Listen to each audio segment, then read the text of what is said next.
Hey folks, this is Cindy. Thanks so much for stopping by. Today's card is a clean and simple card, and although it is a clean and simple card, this is going to be a longer video. It's going to be a longer video for a couple reasons. Number one, I know you folks really love to see things in real time, and I tried to give you as much of that as I could today, but I also wanted to share with you my process and how I work something out that I'm not familiar with, and we'll talk about that more here soon. In the meantime, I'm going to be using the Inkon3 Pansies Stamp Set. It was my mom's birthday, and her favorite flowers are pansies, so I thought that this would be perfect. However, I have never colored in pansies before. I have done flowers that have somewhat the same technique or somewhat the same approach, so I'm going to apply some of that here, but I'm also going to kind of build on that and see what I learned from it. Now, I did learn a few things here, and I'm going to share that with you, and I'm also going to keep it in mind in the future when I color other images or if I happen to color pansies again here in the future. Okay, so I have Express It blending card. I have it cut down to 4¼ inches by 5½ inches. I am using my Misty stamping tool, and I am going to be using the Inkon3 Fadeout ink. Now, I am triple stamping this because I wanted to make sure you could see it really well in the video. I started with those pansies first because they are my foreground image. They are what's going to be sitting up in front of this teacup. I masked those off with Simon Says Stamp masking paper, and then I stamped the teacup. And now that all of my stamping is done, I can start my coloring. And the coloring is the first thing that I want to talk about, and not what I'm doing with my coloring, but my colors specifically. So I've never colored a pansy before, and although I'm pretty sure I know what techniques I need to use to do my coloring, I really don't think that there's any reason to come up with a color combination or use a bunch of colors that I've never used before. I'm not sure what they're going to look like on paper. So I'm going to go back to some of my tried and true colors. I know that these are going to work for me. This is going to take out some of the stress of coloring in this image. In other words, if it ain't broke, don't fix it, folks. For those of you who have been here before, this isn't new to you. For those that are new here, what I'm doing is I'm mapping out the center of these flowers with this V12. Now, the center of these flowers are going to be a yellowish orange by the time I'm done. But what I'm doing is I'm using yellow's complementary color of violet to desaturate to get shadow. I could use a darker orange or as dark as I could possibly go with a yellow. I could use a brown to color in these centers, but that would be adding color to get shadow, and that's fine. There's definitely nothing wrong with that. I just love this look. It gives it so much more depth and dimension, and it definitely brings another level of realism to your project. So that's why I'm using this approach. In fact, you're probably going to be seeing more of this from me here in the future, that and no line coloring. I am thoroughly enjoying this. I've always been a big fan of no line coloring, and I do have a couple videos that I'll link to down below as well as over on my blog if you're interested in those.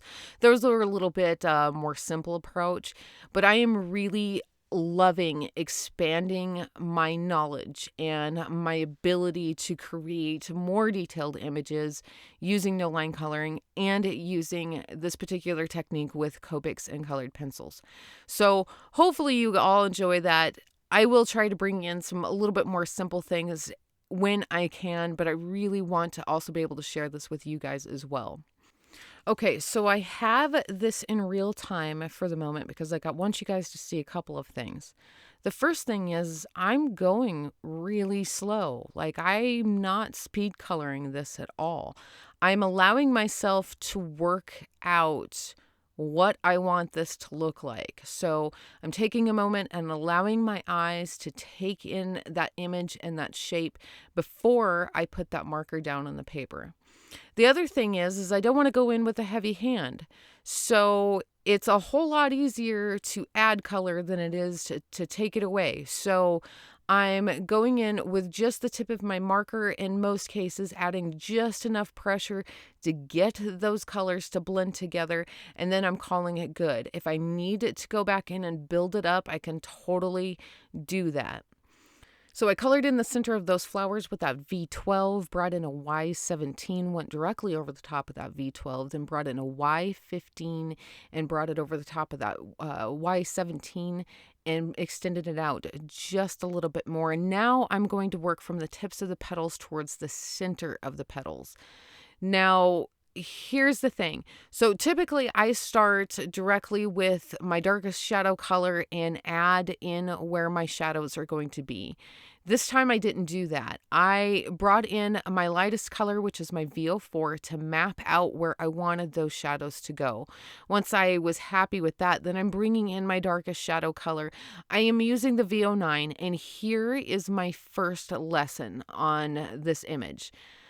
The VO4 and the VO6 for these flowers are just fine. The VO9 is just unnecessarily dark. I know that I'm going to be using colored pencils on this after all of my Copic coloring is done. So I didn't need to go that dark with the Copic. If I were to do it again, I would definitely not use the VO9. I feel at the end of the day what ends up happening is because I committed right out the gate with such a dark color that my pansies end up feeling more heavy than what they need to, visually heavy than what's necessary. So I end up having to compensate for that in the rest of my images. But that's kind of part of this process here is I'm learning that lesson. If I were to do it again, I would do it again different, and I can always keep that in mind for the future. It still turns out just fine, but lesson learned. So after I had my VO9, I'm bringing in that VO6. I'm going directly over the top of that VO9. It does knock back some of the darkness of that VO9 just a wee bit, not a whole lot, but it does help a little bit. Then I extend it past that, and I'm starting to eat up some of that highlight, some of that white space that I had saved. Now, this is something else. By the time I'm done with these pansies, I feel like I probably could have given myself a little bit more highlight, and that probably would have helped compensate for some of the heaviness in it. But again, I have a fix for that, and it's lesson learned. The other thing that I would do differently for you guys, if I were to do this again, is I would actually take one petal at a time, and I would finish that from beginning to end before I moved on to anything else. Now, I'm used to coloring this way. I do this often enough, and I've had enough practice that I'm pretty good at taking in a lot of things that are going on, a lot of shapes, and I'm pretty good about allowing my eyes to rest on that until I find something that makes sense to me, and then I work on that a little bit. And then I can move on to something else and kind of bring it all into one cohesive scene. I'm pretty good at that. I know that most folks don't. It gets really overwhelming. It's kind of something that you have to teach yourself how to do. So if I were to do it again, I would do that for you. So here's the trick, folks. When you have a lot of images going on or a lot of shapes going on, take a look at it, but allow your eyes to rest. Like, don't try to take it all in at one time. Just let your eyes roam over the entirety of it. And then as soon as you find something that makes sense to you, something that your eye catches and your mind's eye can see it, and you can tell yourself, okay, I understand what this shape means. Then color that in. Color it in from beginning to end. In this case, you would color it in with all of your Copic colors. Then allow your eyes to roam again and find something else that makes sense to. And then color that in from beginning to end. And then when you have it all colored in, then you can move on to your colored pencils if that's what you're going to do.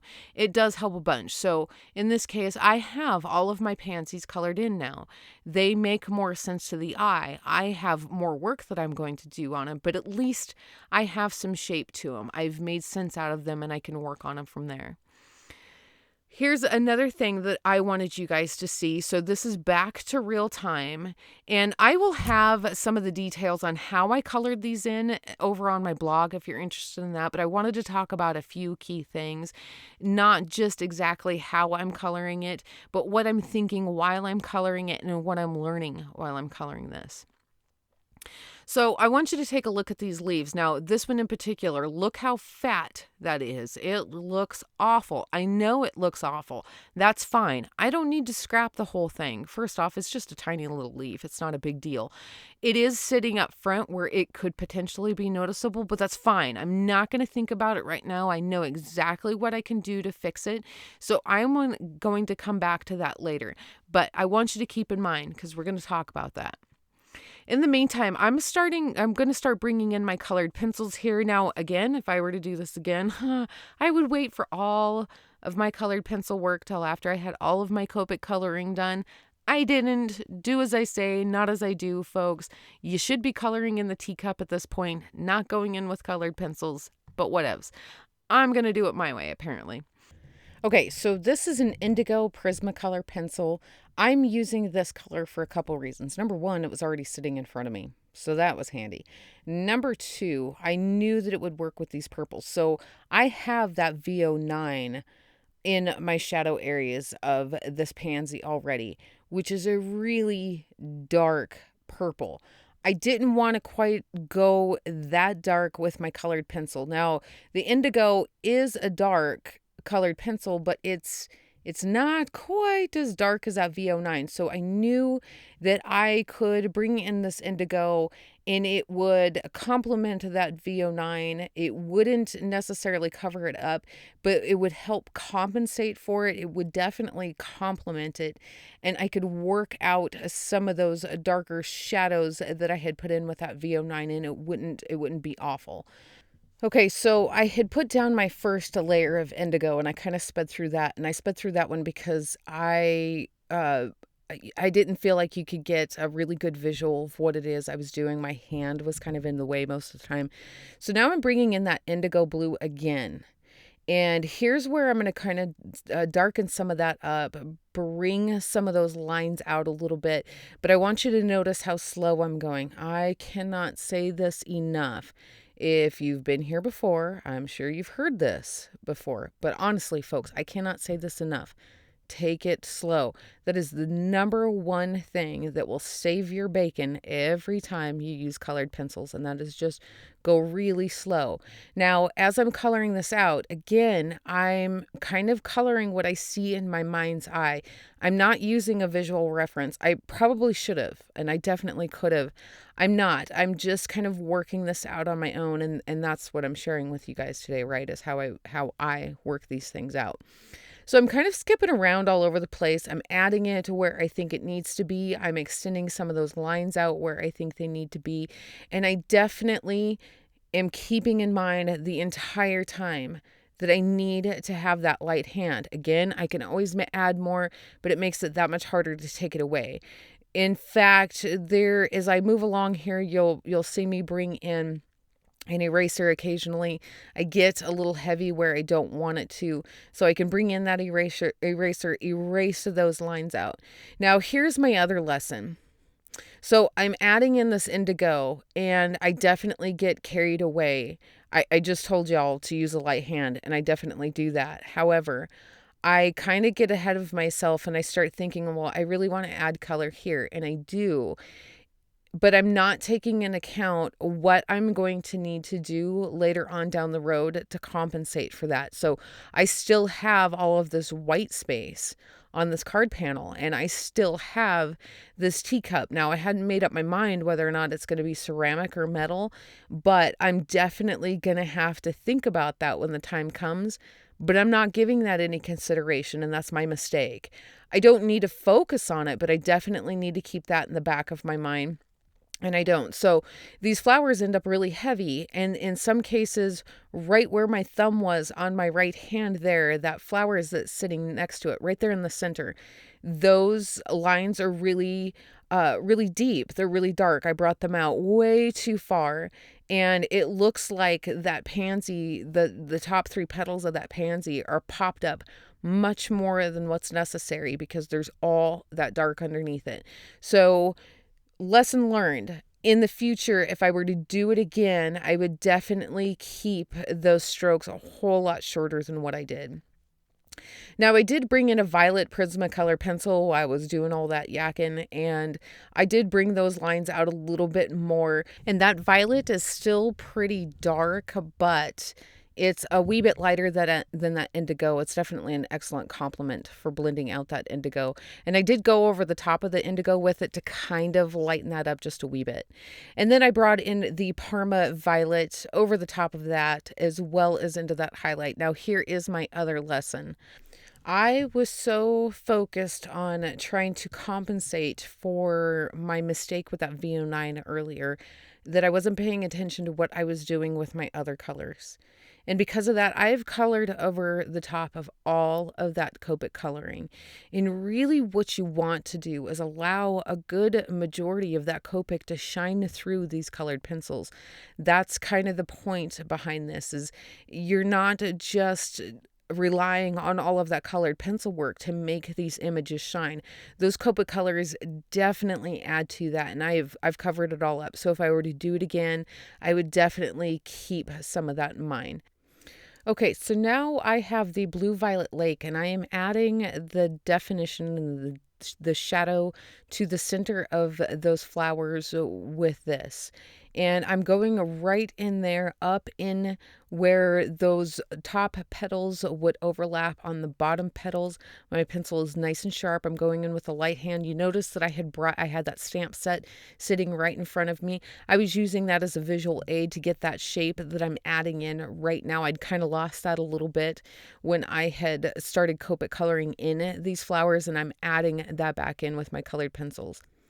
Now I'm bringing in the mineral orange. I had started to color that in, realized that my pencil needed sharpened, so I'm going to take a second and I'm going to do that before I come back to this. I've talked about this before, but I'm going to say it again. Making sure that your pencils are nice and sharp will help you a ton. If it is not sharp, then by nature what's going to end up happening is your lines are going to come out really fat. And also, because it's not sharpened, you're going to want to put more pressure on it because you're trying to get the color on there with the width of that pencil, and it doesn't help you at all. It'll shoot you in the foot every time. So definitely make sure that those pencils are nice and sharp. I went right over the top of everything I had done with that Blue Violet Lake with that mineral orange. Once I was done with that mineral orange, I brought in some yellow ochre. I do have darker orange centers at this point, but you can still see quite a bit of that yellow where it meets up with that purple, and that is perfect. That's exactly what I was going for. I also brought in a kind of an orangish, a darker orange fine liner pen, and I added some just really thin sporadic lines there in the center of that. Hopefully you can see that I didn't fill that in completely with that fine liner, just kept some nice separated lines in there to kind of help add a little bit more dimension. Now, this is where I was talking about how I felt like I could have definitely used some more highlight on this. It's not bad. I could probably leave that. However, I wanted a little bit more blend on that, from that violet to that yellow. And in my mind's eye, I'm thinking that it needs to be a little bit whiter. So I'm using the Derwent drawing pencil. This is the Chinese white. You could also use the Prismacolor white pencil if you'd like. I prefer this pencil. I am in love with it. Thanks so much for making me a junkie on this, Amy. I appreciate you.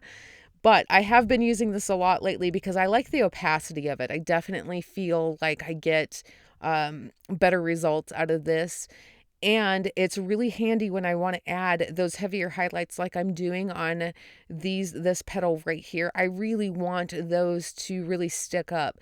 I have this idea in my head that the tips of those pansies, they fold in on themselves, and sometimes it's kind of a sharp fold, and I really wanted to play that up. Okay, so now I'm ready to start working on my leaves, and this is where I can start fixing the shape of this particular leaf. So first I'm going to start with my shadows. This is again the Prismacolor Indigo Blue, and I'm taking this into my darkest shadow areas. So when I initially colored these out with my Copics, I started with the B34. So I'm just going in where that B34 would have been. Now I'm bringing in the Prismacolor Apple Green, and this is going where the YG17 had gone when I colored it in with my Copics. But I'm also going to start addressing the tip of this leaf so I can bring it into a more appropriate shape so it doesn't look so fat. So I'm at the tip there, I'm kind of bringing that down in a V on each side of it and then bringing it out towards the tip, and I extend that tip out just a little bit more than what had been illustrated, so it kind of looks it looks more proportionate. So it's still a little on the wide side, however I made it look longer so it makes more sense to the eye. And then I can also address it just a little bit further as I add in the shadows on this cup. And this cup is my other lesson on my card today. So your highlights and shadows are going to be relative to whatever color that they're sitting next to.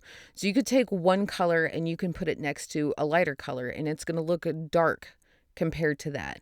You put that same color next to a darker color and it's going to look lighter compared to that.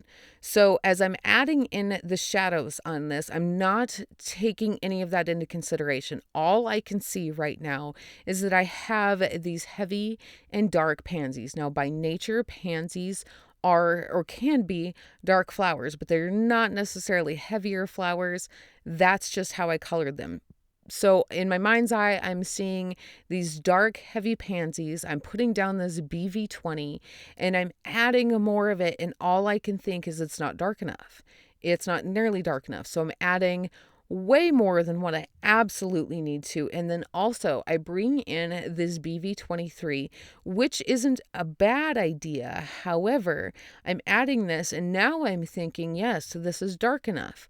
But then I start thinking, but it's not enough because I'm still only taking into consideration that I'm adding this right next to these dark, heavy pansies. So I start stretching those lines out even further than what I absolutely needed to. So what ends up happening here is instead of a white china cup, which I totally could have done, I end up with a metal cup. Now, at some point, I come to the realization that I've gone way too dark. I've gone way too heavy onto this cup. So I embrace that and I start going more for a metal look as opposed to white china. And that's fine. It turns out just fine. But the lesson here is I lost sight of the fact that I was only using a single color reference point while I'm coloring this in. So I end up going darker on everything than what was absolutely necessary. So after I was done with that BV23, I'm bringing that BV20 back in again. I am going in pretty heavy. I'm extending those lines out pretty far. Now the base of that cup, it would have quite a bit of shadow in there because it is underneath that cup. It wouldn't have a whole lot of light going on underneath there. So that is fine. I am also making sure that I am keeping the center of this cup pretty white. Although at this point I'm no longer going for white china, I do want to make sure that I have plenty of highlight on the center of that cup because I do want it to read as a round shape. And that white highlight will definitely do that for me. Okay, so now I have my C0. I'm blending out that BV23 and that BV20, and I am using a pretty fat strokes with that. I'm using quite a bit of the nib on the side of the nib of my marker here, and I'm blending that out nice, fat, wide strokes. I do want to make sure that I keep some of those edges uneven. I do want to make sure that none of them look blocky or cut off. So I am making sure that I lift up my hand before I get to the end of that stroke. But otherwise, I am making sure that I put quite a bit of the C0 down. So I mentioned Amy from Vanilla Arts earlier in this video. I don't know how many of you follow her. I have mentioned her before, and I will have a link to her website down below as well as over my blog. You should definitely check her out. She gave me a shout out in her newsletter the other day. And Amy, if you're listening to this, thank you so much. I may have fangirled a wee bit. But seriously, folks, she is absolutely worth checking out. She is hands down one of the best teachers I have had ever. She is truly a great source of inspiration and a wealth of knowledge. She definitely knows how to use her smarticles when she's coloring, and she's an amazing teacher. So do take a moment and go check her out. I wanted to color in the base of this teacup in the same colors that I used on my pansies because we have all of that dark color going on up there. So I need to kind of balance this out a little bit. So I colored all of that in with my my V04, and now I'm bringing in my V09. Now, if you look real close, both sides of my teacup don't match. It's not a big deal. I'm not going to worry about it, so I'm just going to move on. I brought in that V09 along the edges there, then brought in my V06, blended that out a little bit more, and then went back over it with my V04. Now I'm bringing in that indigo, then the violet, and then the Parma violet. Now, because I want this to look like it is a round shape, I am going to bring in that Derwent Chinese white drawing pencil because I really want to play up that center highlight. The eye is going to be drawn to that, and it's going to read as a round object because that sticks out just a little bit more. It would have a little bit more light shining on it. Okay, so now it's time to start adding in those shadows with our colored pencils on this teacup. I have the Prismacolor Cool Gray 70%. Now, by nature, this is a dark pencil. It doesn't matter how light of a hand you have, it is going to read dark. So at this point, I could have probably still made this look like white china. However, I had made up my mind that I was going to make this look like metal, so I was just going for it. If I wanted china, see how thin those lines are on the underneath those flowers and leaves that's closest to my left hand? I could have stuck with that and it would have read whiter. But because I was going for metal, I'm going to bring this out a little bit more. I am going in tight circular motions, although it's with a very light hand. They are tight circular motions. On this handle, I'm just going to draw in a nice thin line here. I'm going to skip a little bit where that handle would be connected to that cup. But again, just a very thin line right up here underneath the curve of this cup. Bring this down a little bit and then bring it in towards the centers. Now, I already know that I'm going to be bringing in a couple of lighter colored pencils, but I am still bringing this out quite a ways. I want to reinforce those shadows directly up underneath those flowers. Those would be a pretty stark, pretty deep, dark line up in there. So I am reinforcing those with a little bit more pressure than what I had on the rest. Now that I have that colored in, I'm bringing in a cool gray 30%. I'm going to start blending that out. I am going directly over the top of that 70%. It does not completely cover up all of the 70%, but it does lighten it up just a wee bit. I'm going to go over the top of that and bring that out. Again, I have those tight circular motion going on here.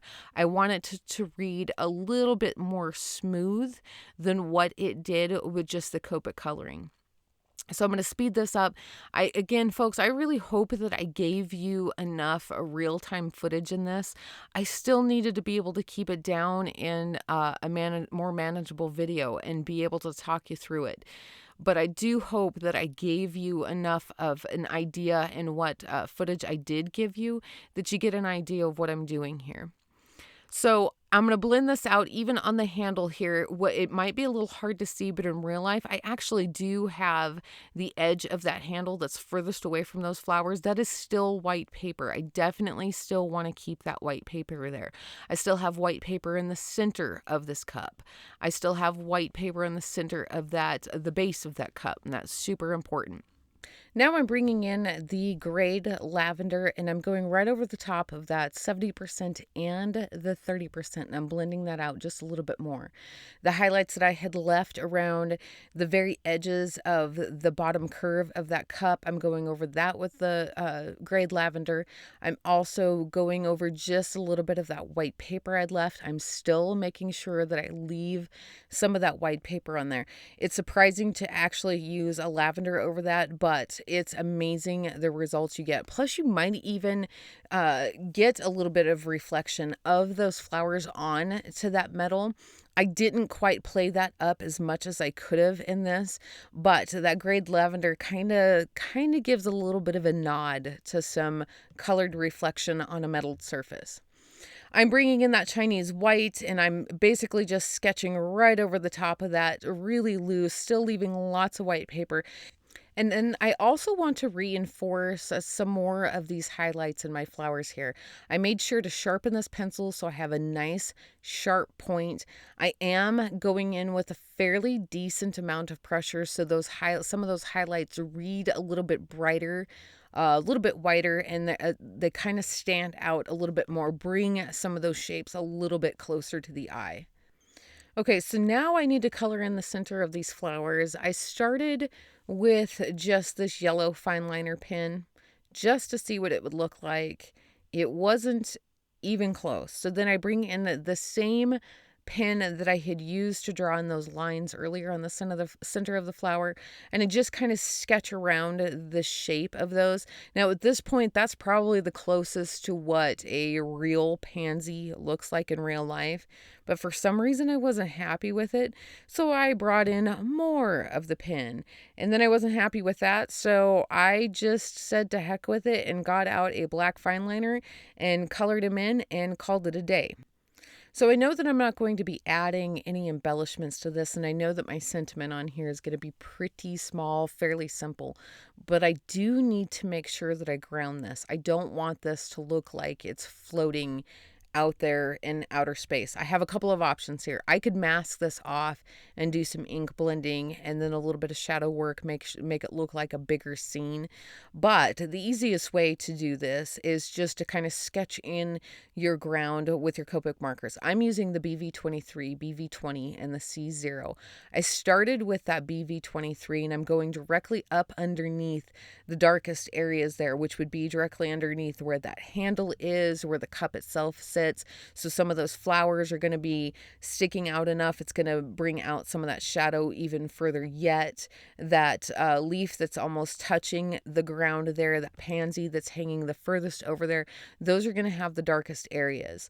I blended that out with the BV20, then blended that out with the C0. I lifted up a little too much of that BV23. That's fine. I can come back in with that BV23. Now I'm going to concentrate exactly where I want the darkest of it to be. And this time, instead of going in with such a heavy hand when I blend that out with the BV20, I'm going to make sure that I go a little bit lighter yet. And then as I bring in that C0, I'm not going to go over the top of all of that BV23 that I just put down, but I am going to bring it further out towards me. So I'm expanding the width of my grounding here, so it looks like there's more surface. I am going to get rid of any of those harsh lines that might have been left behind by the C0 with a colorless blender, and then I'm going to call it good. I don't need to keep going back and messing with it. It is just fine. Now I thought about adding a cast shadow underneath my flowers here. This is the BV20. As soon as I started putting it down, I instantly changed my mind. I went over it with the colorless blender and worked it out, and now you can't even tell it's on there. So I'm going to start adding the finishing touches here. I did stamp my sentiment from the stamp set with Simon Says Stamp slate ink using my Misty stamping tool. I am adding some Sakura clear glaze pen to the centers of these flowers. I'm literally tapping it on there. I see it pull up on my card and then I lift up on it. It gives it a nice little amount of shine and dimension without being too much. No card of mine is complete without glitter, and my mom loves glitter, so I did make sure that I gave her lots and lots of it to enjoy. However, I am just sticking directly to the highlights of those flowers and those leaves, and then I'm going to call it good. Now, typically I take a moment and I show you a close-up of it. However, There's nothing like waiting till the last minute to get a job done, and I no sooner finished this card and I had to get it out the door to my mom. So hopefully you can get an idea of how this turned out here in my pictures. That is it, folks. We are done. We are good to go. I hope you enjoyed my card today. If you did, hit that like button and share it with your friends. Also, be sure to subscribe to my channel if you haven't already, and tap that bell next to the subscribe button so you can receive all future notifications. Thanks again so much for stopping by. Until next time.